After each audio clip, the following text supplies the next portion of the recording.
Pretend you know me, I hissed, my fingers locking around the stranger's wrist with a desperate, bruising grip.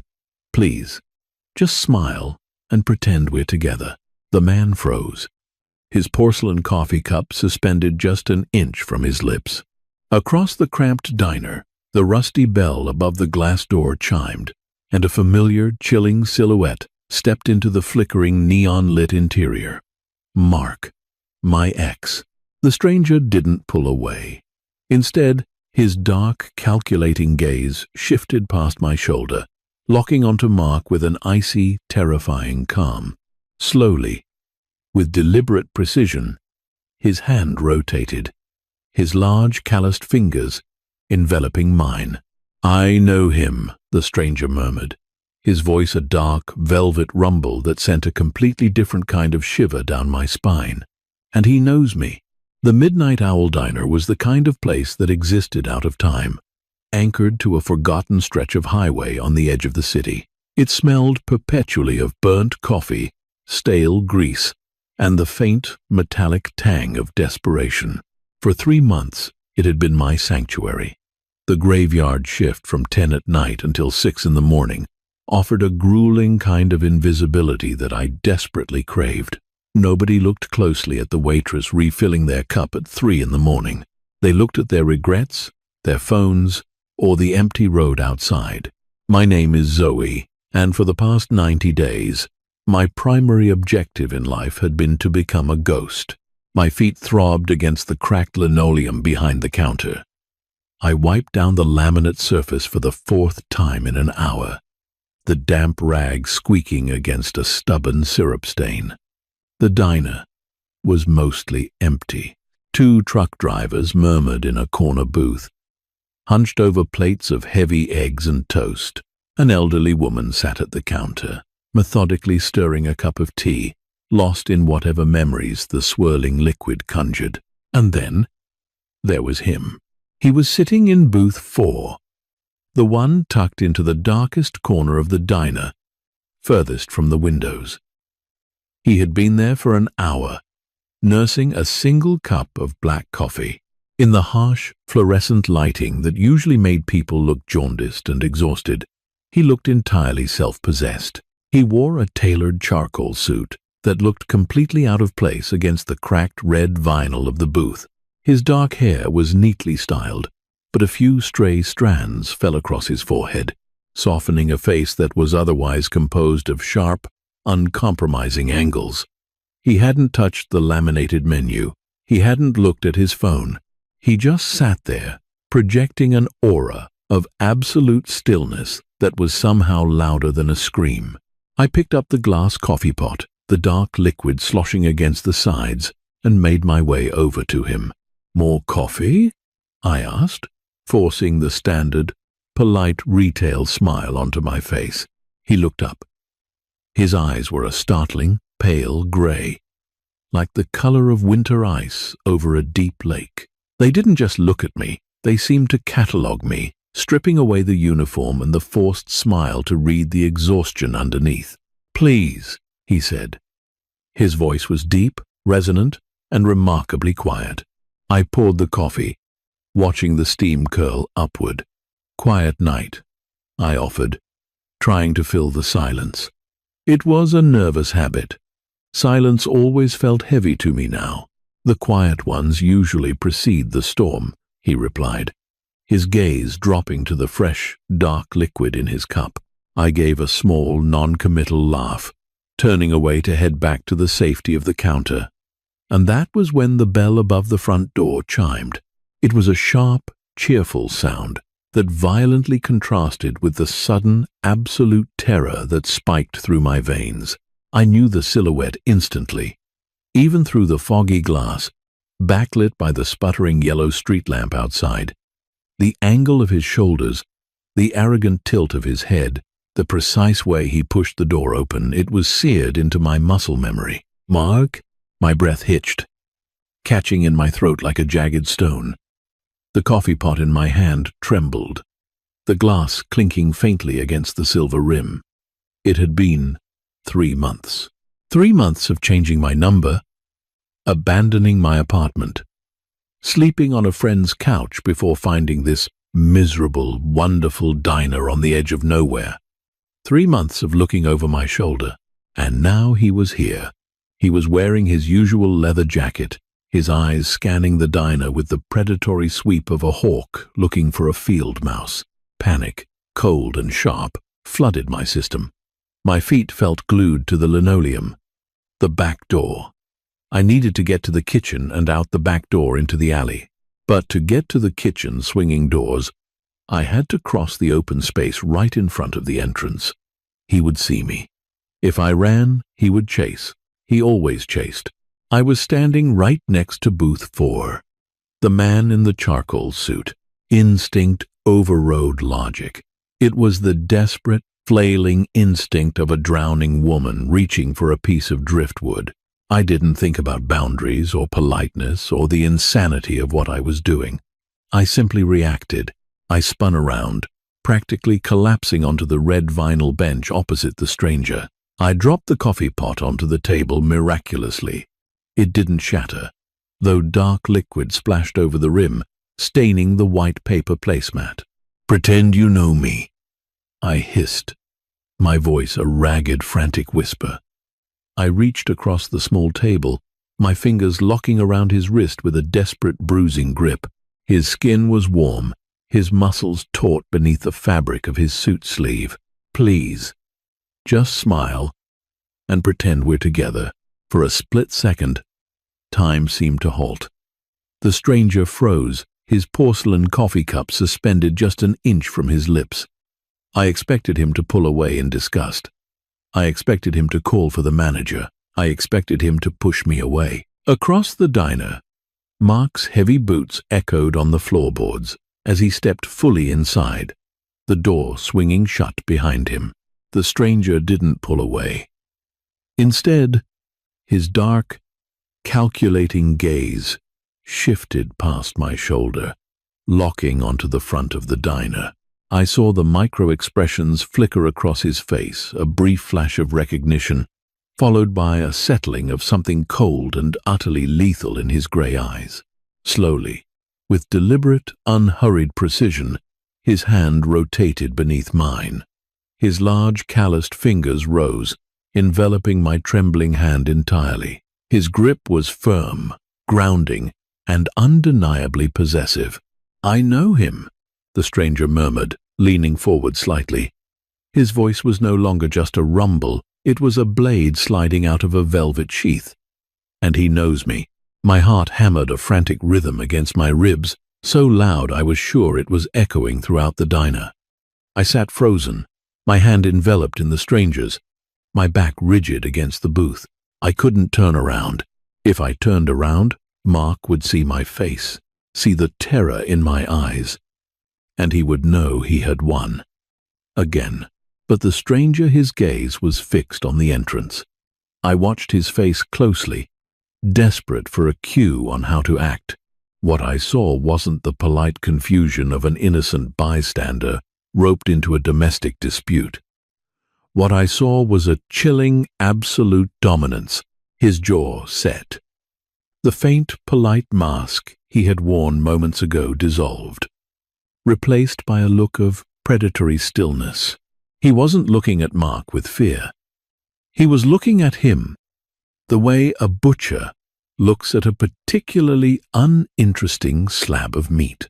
"Don't turn around," the stranger said, his voice barely a breath, meant only for me.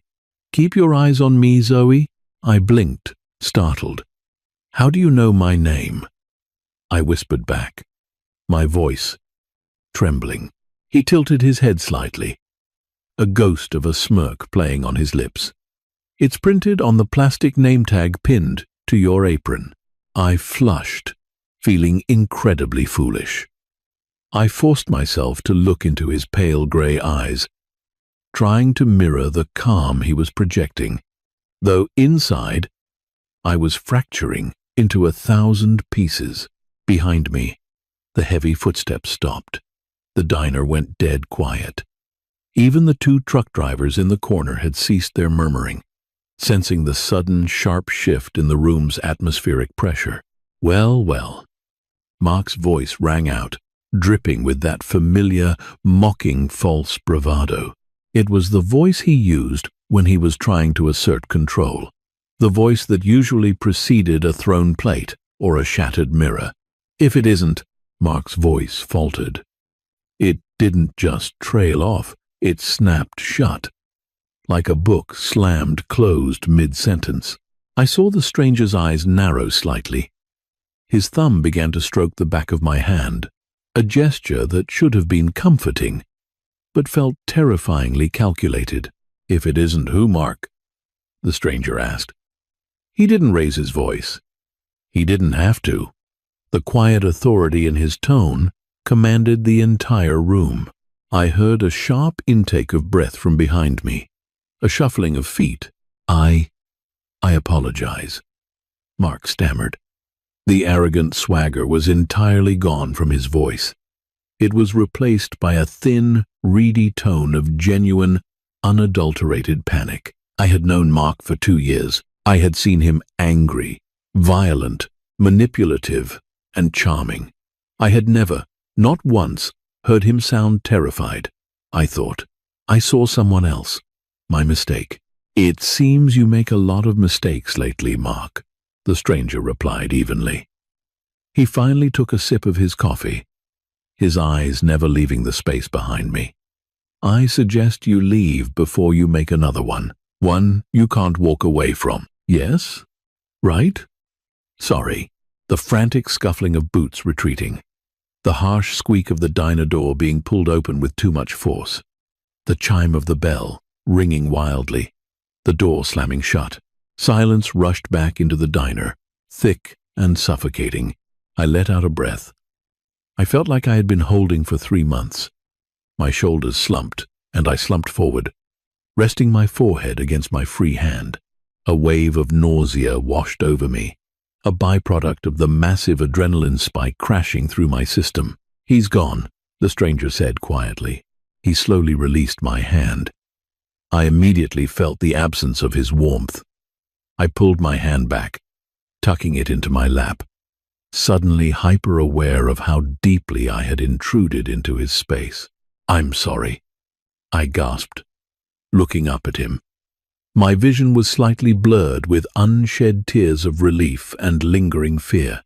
"I am so sorry. I didn't know what else to do. He's a bad person. I was hiding from him."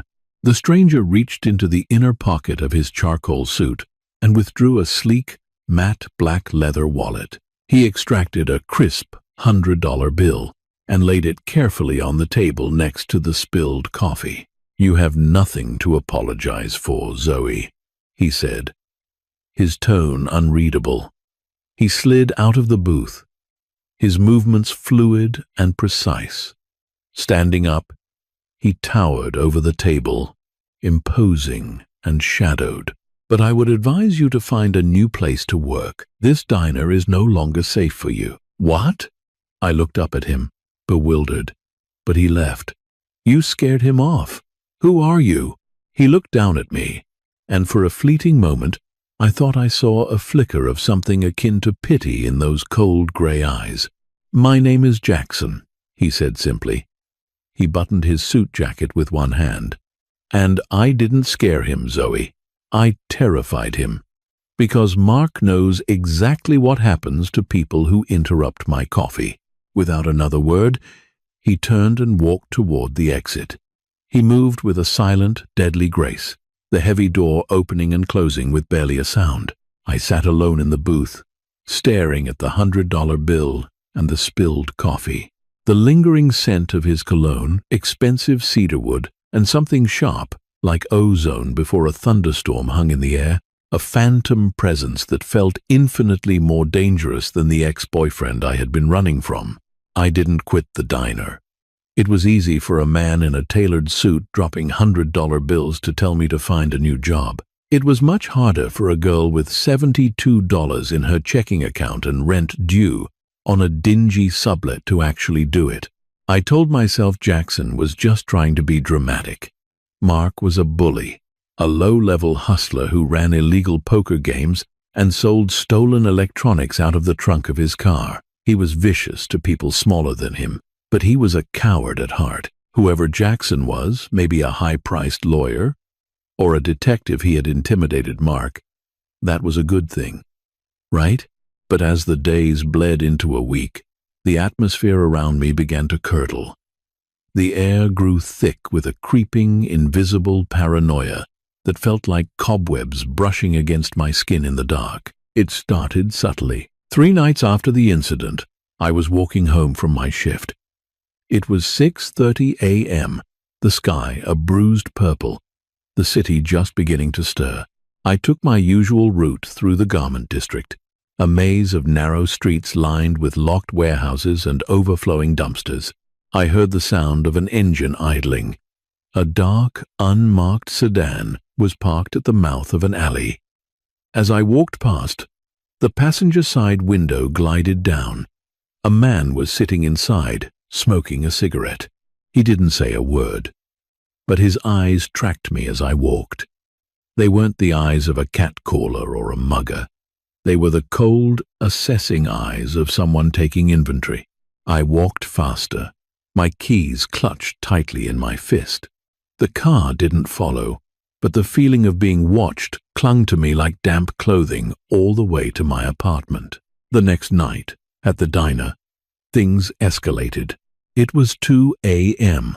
I was in the back storage room, hauling a 50-pound sack of flour toward the kitchen, my muscles screaming in protest.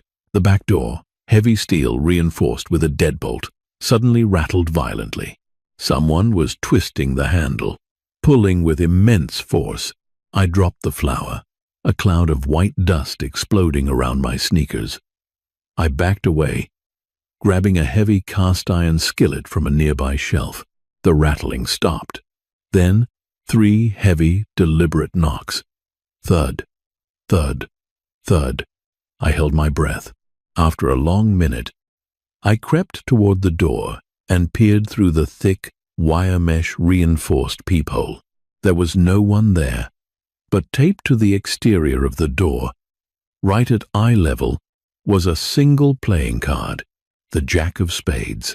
When my manager arrived at 6 a.m., I made him go out back to get it. He ripped it off, grumbling about kids playing pranks, and tossed it in the trash. But I knew Mark. Mark fancied himself a gambler. The Jack of Spades was his calling card when he ran his underground tables. It was his way of saying, I'm still in the game. But the strangest part wasn't the threat itself. It was the method. Mark was loud. If he was mad at me, he would have kicked the door in or waited by my apartment to scream at me. This silent stalking, this slow turn of the screw, it wasn't his style. It felt organized. It felt patient. It felt like someone was trying to flush me out. By Friday night, the exhaustion and fear had worn me down to a frayed wire. Every shadow looked like a man in a suit. Every car engine sounded like a pursuit. I was wiping down the counter, staring blankly at my own reflection in the stainless steel coffee urn, realizing I couldn't live like this. The diner, once my sanctuary, had become a glass box where I was entirely exposed. The bell above the door chimed. I jumped, sloshing coffee onto the counter.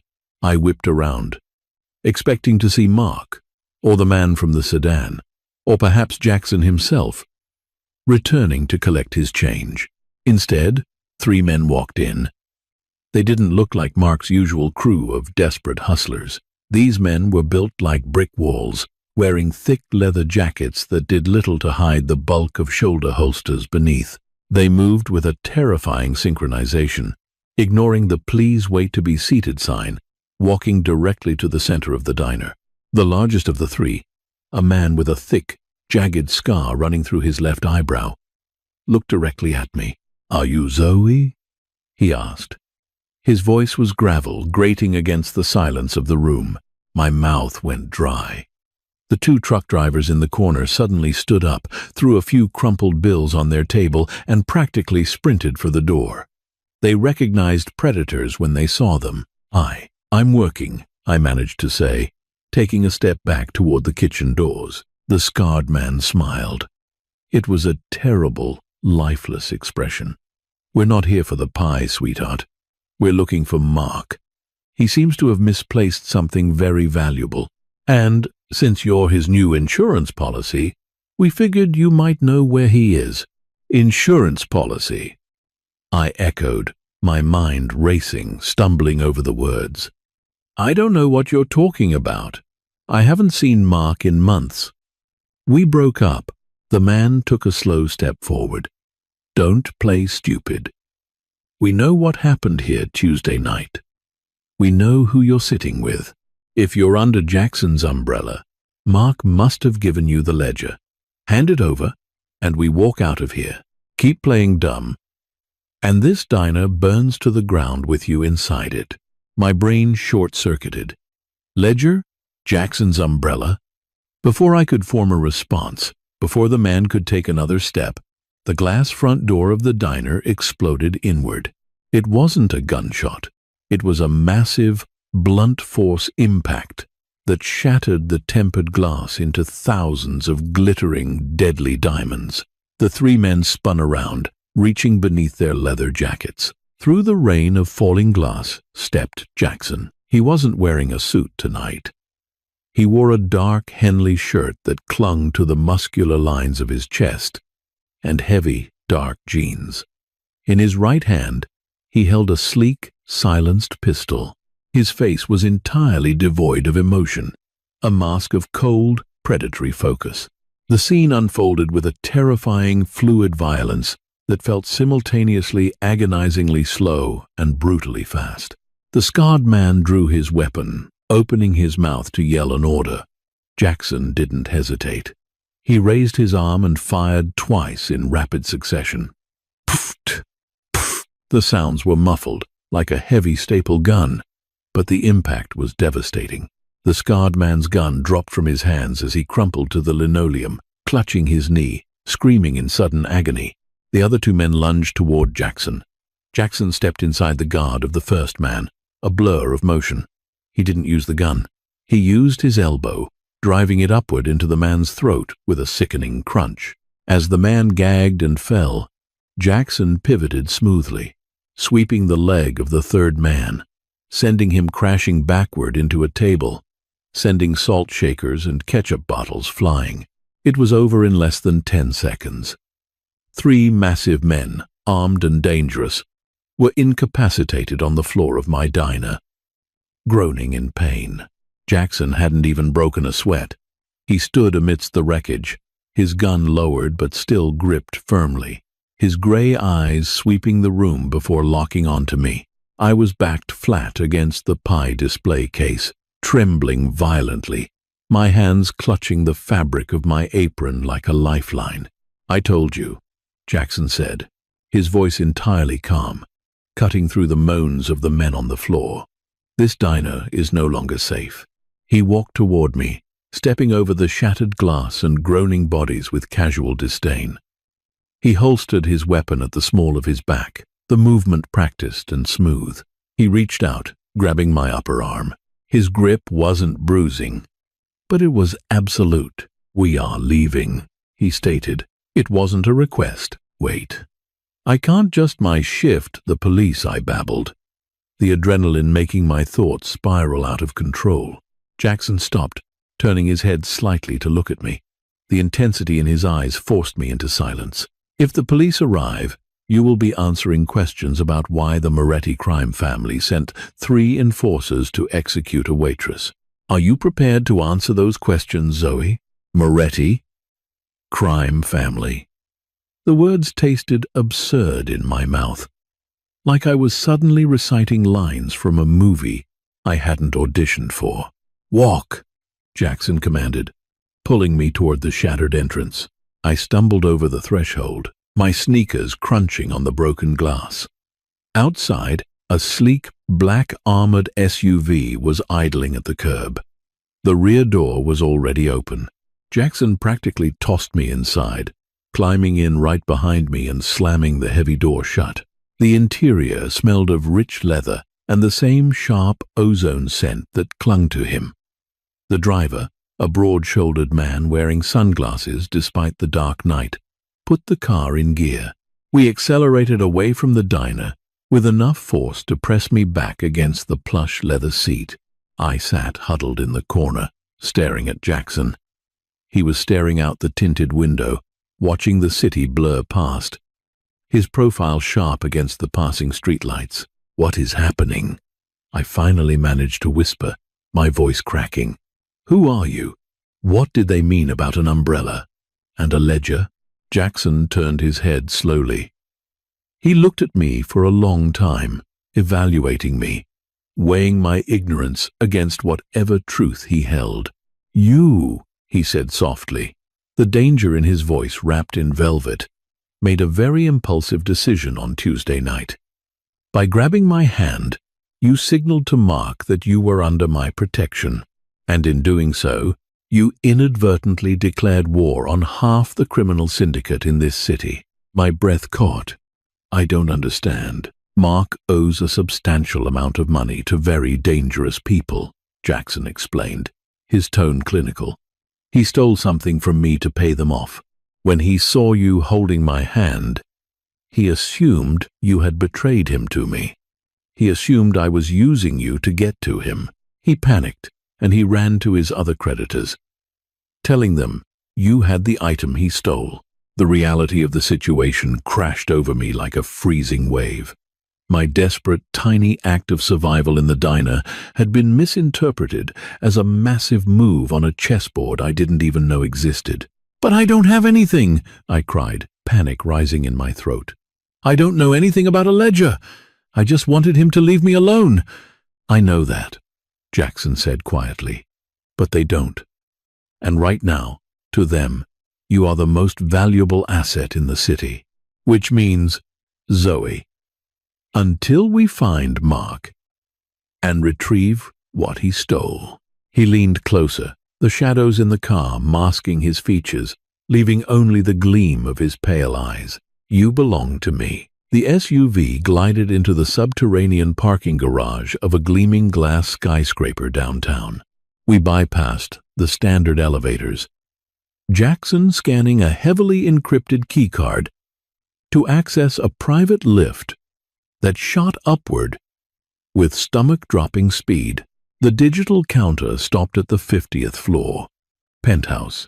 When the doors chimed and slid open, I stepped out into a world that felt entirely alien. The apartment was massive, a study in minimalist luxury. Floor-to-ceiling windows offered a panoramic, dizzying view of the city skyline, a sea of glittering lights stretching into the darkness. The floors were polished dark wood, the furniture sleek, sharp angles of chrome, black leather, and gray suede. It was impeccably clean, brutally expensive, and utterly devoid of anything resembling warmth or personal touch. It didn't look like a home.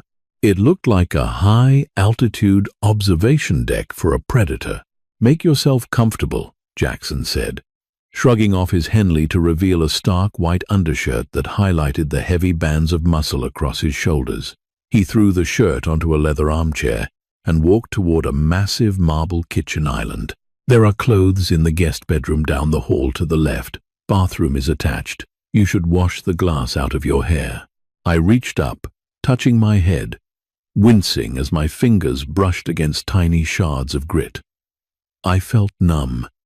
The terror of the diner had faded into a deep, vibrating shock. I was standing in the penthouse of a mafia boss, having just been rescued or kidnapped. The line was blurring from 3 armed hitmen. I moved mechanically. I found the guest bedroom. It was larger than my entire apartment, dominated by a king-sized bed with crisp white linens. In the closet, I found a row of women's clothes, sweaters, leggings, soft cotton t-shirts, all in neutral colors, all with the tags still attached. I ignored the implications of a wardrobe waiting for a stranger and grabbed the simplest things I could find. In the bathroom, under the scalding spray of a rainfall shower, I finally let myself cry. I cried for my lost quiet life at the diner, I cried from the sheer, overwhelming terror of the men with guns.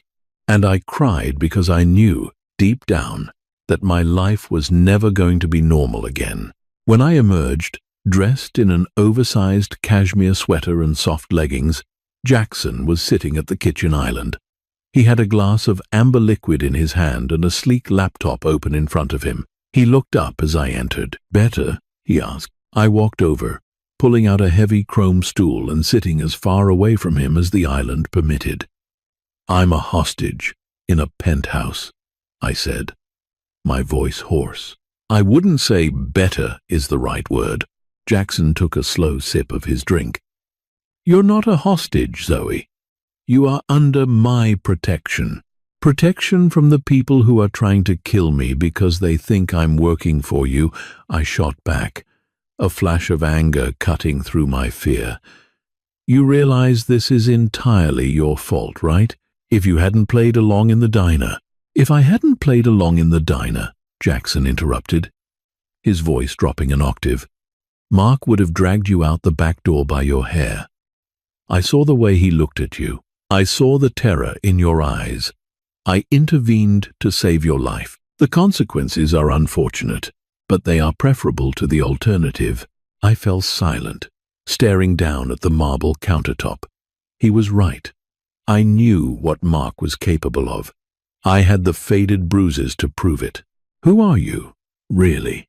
I asked softly, looking up at him. "You said Mark stole from you. What are you? Some kind of gangster?" Jackson closed the laptop with a soft snap. He turned his chair slightly to face me fully.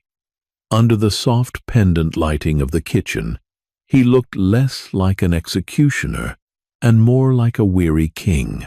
"My family controls certain logistical networks in this city," Jackson said, choosing his words with deliberate care. "Shipping, imports, localized distribution. We operate in the gray areas of commerce. 3 months ago, Mark managed to intercept a very specific digital ledger. It contains routing numbers, offshore accounts, and the identities of several key partners. It is worth roughly $3 million to my competitors. More importantly, it threatens the stability of my organization, and Mark thought he could just sell it back to you?" "Mark is a rat," Jackson said, the disdain in his voice palpable. He panicked.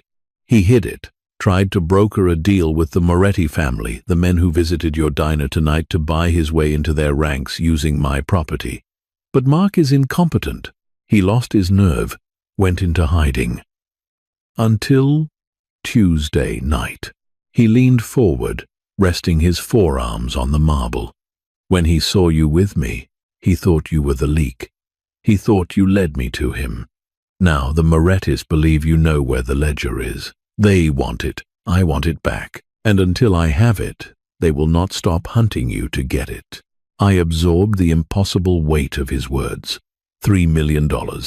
Crime families. Digital ledgers.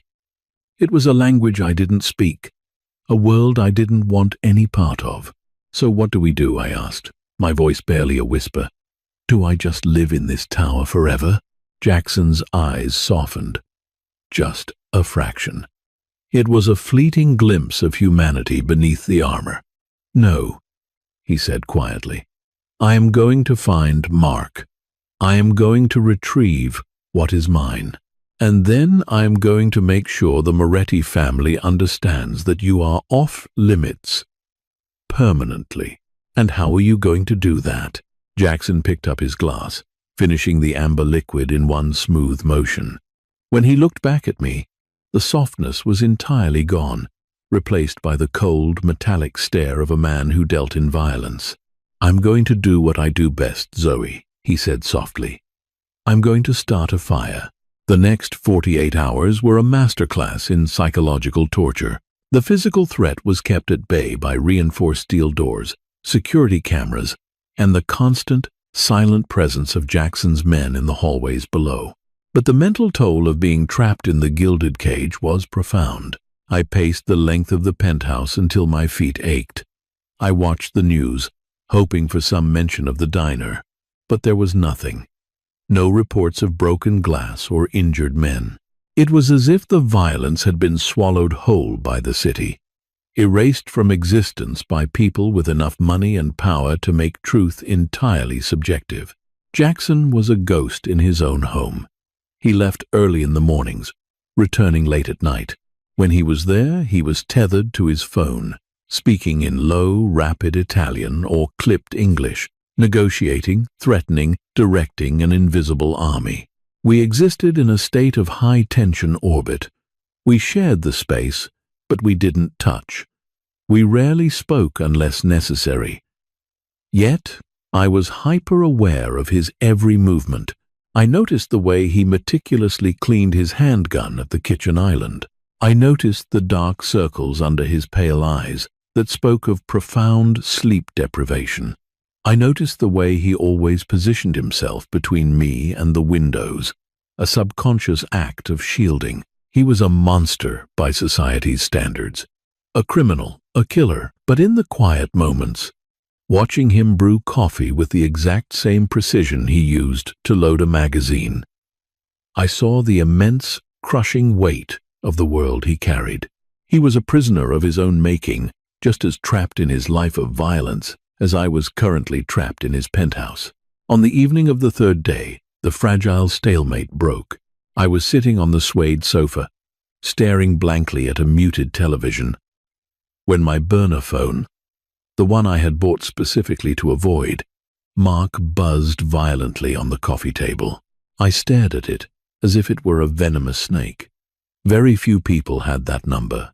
Jackson had strictly forbidden me from turning it on, warning that it could be traced. But in a moment of desperate isolation, I had powered it up, just wanting to feel connected to the outside world. It buzzed again. An incoming text message.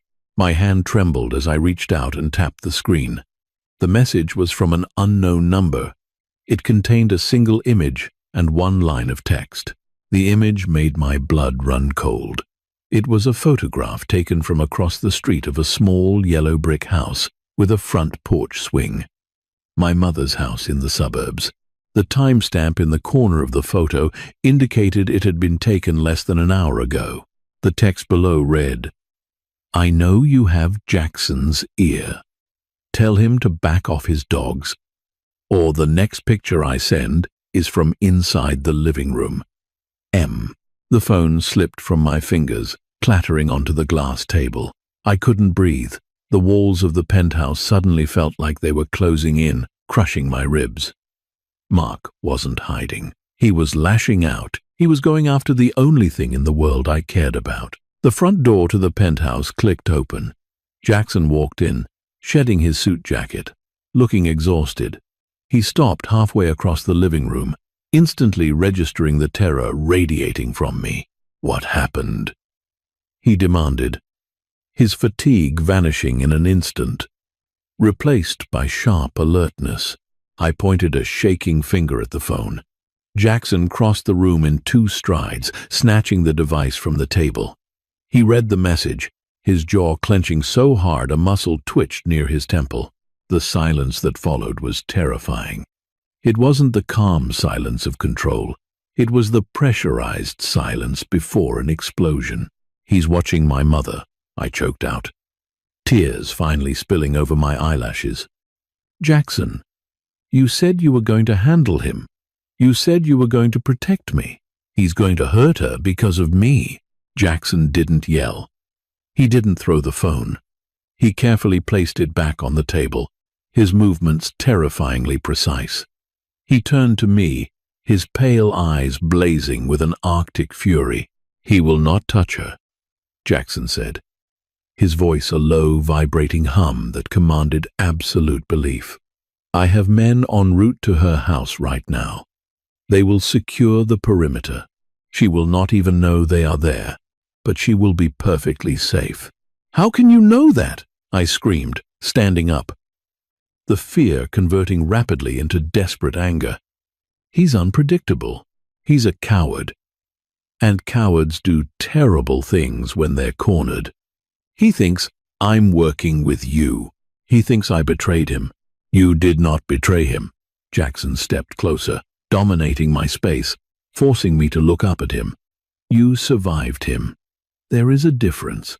It doesn't matter what the truth is, I yelled, pushing against his solid chest, though it was like trying to move a brick wall. It matters what he believes. And because of what happened in that diner, he believes I'm the enemy. I am the bait. I stopped pushing, dropping my hands to my sides, exhausted by the surge of adrenaline. I looked up into Jackson's face, searching for a way out, a solution in the harsh angles of his features. And in that moment of despair, a terrifying, reckless idea sparked in my mind. The narrative engine of my survival shifted gears. I wasn't just a victim anymore. I was the one thing Mark wanted. I was the leverage. You've been trying to find him for 3 days, I said, my voice dropping to a harsh whisper, the tears stopping. You're shaking down his contacts, kicking in doors, and he's just slipping deeper underground. He's too scared of you to show his face. Jackson narrowed his eyes, sensing the shift in my tone. What are you saying, Zoe? I took a deep breath, swallowing the bile of fear in my throat. I looked directly into the eyes of a mafia boss and made a deal with the devil. I'm saying, I stated firmly, that he won't come out for you, but he will come out for me. Jackson's reaction was immediate and absolute. No, absolutely not. He turned away from me, pacing toward the floor-to-ceiling windows, staring out at the city as if the answer to his problems was written in the neon lights below. You are a civilian. You are not a piece of bait on a hook. I am already the bait, I argued, following him across the room. He threatened my mother, Jackson. I can't just sit in this glass tower and wait for him to make a mistake. If we don't end this now, on our terms, he will hurt someone I love. I won't allow that. Jackson spun around, his presence overwhelming. You have no idea what you are suggesting. You don't know the parameters of an extraction. You don't know how to handle yourself in a crossfire. If Mark gets his hands on you, he won't hesitate to use you as a human shield against me. I will not put you in the line of fire. You already did, I reminded him quietly. The words hung in the air, heavy with truth. When you grabbed my hand in the diner, you used me to intimate him. Now, let me use myself to trap him.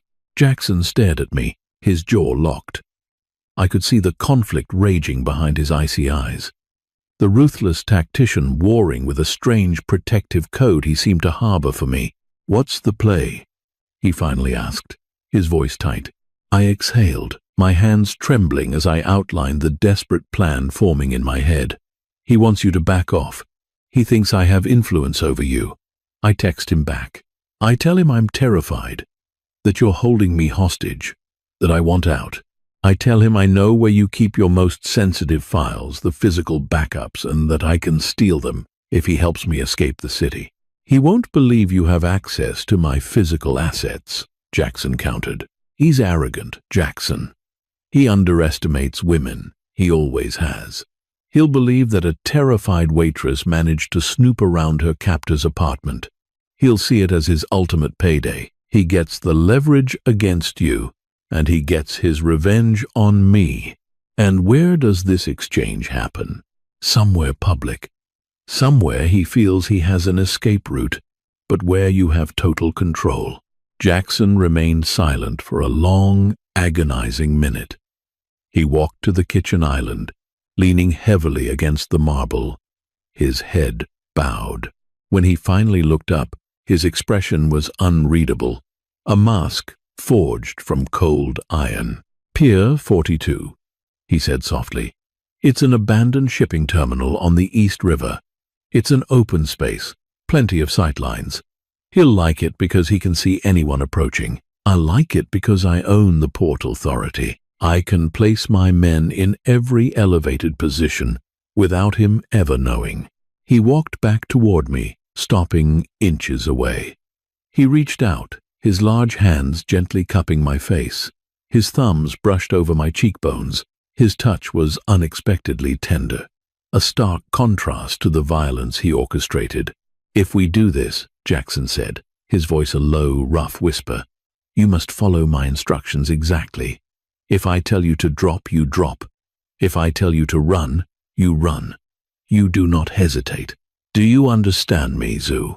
I looked into his pale gray eyes, seeing the genuine fear he held for my safety. "I understand." "Text him," Jackson commanded, dropping his hands. "Tell him the exchange is tomorrow night at midnight. Pier 42. I picked up the burner phone. My fingers flew across the screen, crafting the lie that would either buy my freedom or sign my death warrant. I hit send. The reply came 3 minutes later. "Midnight. Come alone. If I see even a shadow of Jackson's men, I send the boys to your mother's house. Don't play me, Zoe." I showed the screen to Jackson. He read it, his eyes narrowing to slits. "He won't see my men," Jackson promised, his voice dripping with lethal intent. "And he will never see me coming." The air at Pier 42 tasted of salt, decaying kelp, and industrial rust. The midnight fog had rolled in off the river, thick and heavy, swallowing the city skyline behind us and turning the massive, rusted shipping containers into looming, geometric ghosts. The only light came from the sickly yellow halo of a single, flickering halogen lamp mounted on a dilapidated warehouse. I stood directly beneath it, shivering violently beneath a heavy wool coat Jackson had provided. The cold was biting, but the trembling was pure, unadulterated adrenaline. I clutched a thick manila folder to my chest, a prop filled with blank printer paper, designated as the files. My heart hammered a frantic rhythm against my ribs. The silence of the pier was oppressive, broken only by the rhythmic slapping of the dark water against the concrete pylons. "He's watching," Jackson's voice echoed in my mind, replaying the instructions he had given me in the SUV 10 minutes ago. "Act scared. You don't have to fake it. Let him feel powerful. Draw him into the light." I didn't have to fake it. I was terrified. Even knowing that Jackson and heavily armed men were hidden somewhere in the impenetrable darkness above and around me, I felt entirely exposed. A shadow detached itself from the gloom between two towering stacks of shipping containers. I gasped, taking a step backward. Mark stepped into the pool of yellow light. He looked terrible. The swagger was gone, replaced by a twitchy, feral paranoia. He hadn't shaved in days. His eyes were bloodshot, and his leather jacket looked slept in. He held his right hand tucked inside his jacket, gripping something concealed. "You actually came," Mark sneered, his voice echoing wetly in the fog. He didn't look at me. His eyes were darting frantically, scanning the darkness, searching the rooftops. "I didn't think you had the guts." "I brought what you wanted," I said, my voice shaking perfectly. I held up the manila folder. "Now tell your men to leave my mother alone and give me the money to get out of the city, like you promised." Mark let out a harsh, barking laugh. It sounded brittle and unhinged. "You really think I brought cash for you, Zoe? You think this was a negotiation?" He pulled his hand from his jacket, revealing a heavy, black, semi-automatic pistol. He pointed it directly at my chest. "Toss the folder on the ground and kick it over," he ordered, his hand trembling slightly. "Then turn around and get on your knees." My breath caught in my throat. This wasn't the plan. He was supposed to take the folder and run. He wasn't supposed to execute me. The panic was no longer an act. It was a cold, suffocating reality. "Mark, please," I begged, the tears coming freely now. "I did what you asked. I betrayed him for you. Just let me go." "You betrayed me first," he screamed, his voice cracking with hysteria. You grabbed his hand. You laughed at me in that diner. You think you can play with the big boys, Zoe? You're just a waitress. He stepped closer, the gun unwavering. Drop the folder. Now, I slowly bent down, placing the manila folder onto the wet concrete. I stood back up, my hands raised defensively. I looked past Mark, desperately searching the shadows for any sign of Jackson.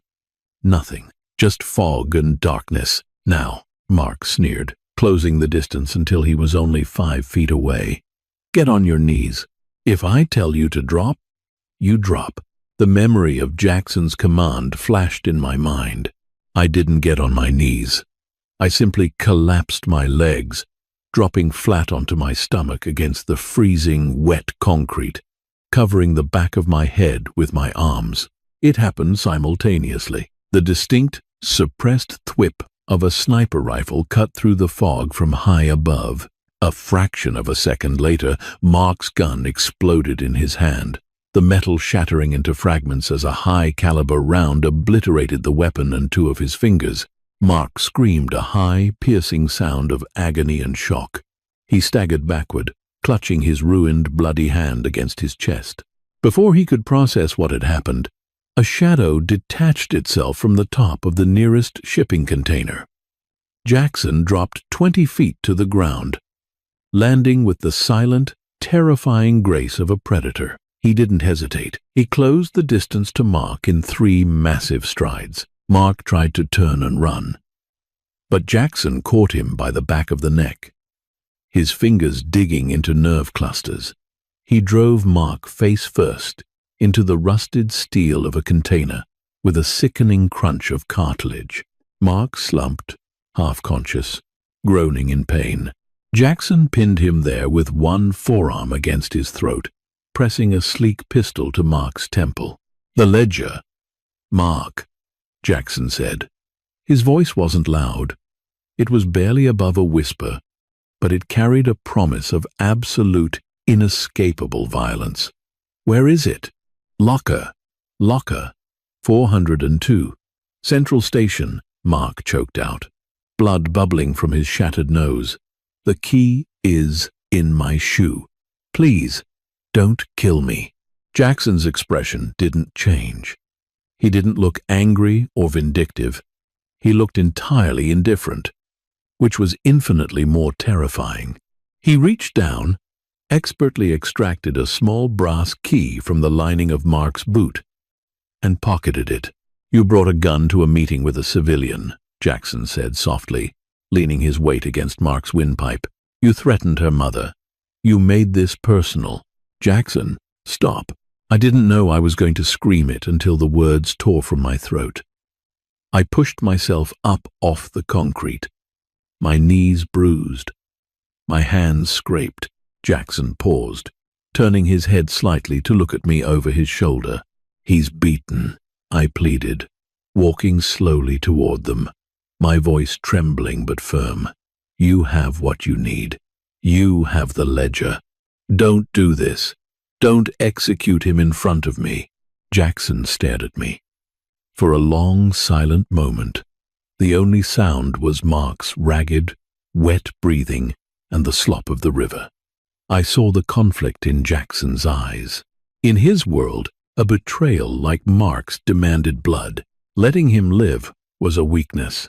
But as he looked at me, shivering in the fog, covered in dirt and terror, something shifted in his expression. The ice cracked. Jackson slowly pulled his forearm away from Mark's throat. He holstered his weapon. Mark collapsed onto the concrete, sobbing in pain and relief, clutching his mangled hand. Jackson didn't look at him again. He turned and walked toward me. He took off his own suit jacket, wrapping it around my shoulders over the coat, pulling me against his chest. He was warm, solid, and smelled of ozone and gunpowder. "It's over," Jackson whispered into my hair. "You're safe." From the shadows, 6 men emerged, moving silently. 2 of them hauled Mark roughly to his feet, zip-tying his uninjured hand behind his back, dragging him away into the fog. The nightmare was finally ending. The morning sun broke over the city skyline, painting the clouds in bruised hues of purple and gold. I stood on the balcony of Jackson's penthouse, a mug of black coffee warming my hands, watching the city awaken below. The events of the night before felt like a fever dream, sharp and fragmented. The ledger had been recovered. Mark was gone, handed over to associates who would ensure he never returned to the city. His debts paid in a currency Jackson had shielded me from knowing. My mother was safe. I was free. I heard the slide of the glass balcony door. Jackson stepped out into the crisp morning air. He was wearing dark slacks and a white dress shirt, the sleeves rolled up, revealing the heavy ink of tattoos snaking up his forearms. He looked exhausted, the shadows under his eyes deeper than ever, but the intense, coiled tension that had defined him for the past week had loosened slightly. He walked over and stood beside me, leaning his forearms on the glass railing, looking out at the horizon. "My men will drive you to your mother's house in an hour," he said quietly. "Your apartment lease has been paid for the next year. I've set up an account in your name. It holds enough to keep you comfortable while you figure out what you want to do next." I looked at him, startled. "Jackson, I can't take your money. I didn't do this for a payout." "It's not a payout, Zoe," he replied, finally turning his head to meet my gaze. "It's an apology. I pulled you into a world you never should have seen. I endangered your life. It's the least I can do." I looked down at the coffee in my mug. The truth was, I had pulled myself into his world the moment I grabbed his hand in that diner. It had been an act of desperation, a collision of two vastly different universes. We had forged a bizarre, terrifying partnership out of necessity, bound by a shared enemy, but the enemy was gone, and the necessity had evaporated. "What happens to you now?" I asked. Softly, a shadow passed over his pale eyes. "I go back to work. The ledger is secure, but the Moretti family will test my borders. The war doesn't end. It just changes fronts." I nodded slowly, a profound sadness settling in my chest. In another life, under different circumstances, perhaps there could have been something between us. I felt an undeniable pull toward him, a strange comfort in his dark, protective gravity. But I wasn't built for his world. I couldn't survive in a life where violence was a currency and paranoia was a requirement. I wanted quiet diners, boring mornings, and safety. He belonged to the shadows. I belonged to the light. "Thank you," I said, my voice thick with emotion, "for saving me twice." Jackson reached out, his calloused fingers gently tucking a stray lock of hair behind my ear. His touch was lingering, a silent acknowledgement of the unspoken connection humming between us. "You saved yourself, Zoe," he murmured, his gaze dropping to my lips for a fraction of a second before returning to my eyes. "You are far stronger than you realize. Never forget that." He stepped back, breaking the contact.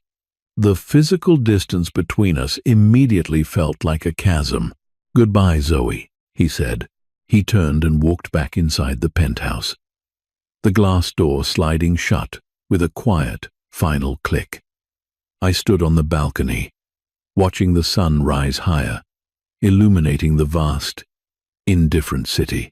I was entirely alone, but for the first time in months, I wasn't afraid. The waitress had grabbed a stranger's hand to survive, and in doing so, she had found the strength to finally let go.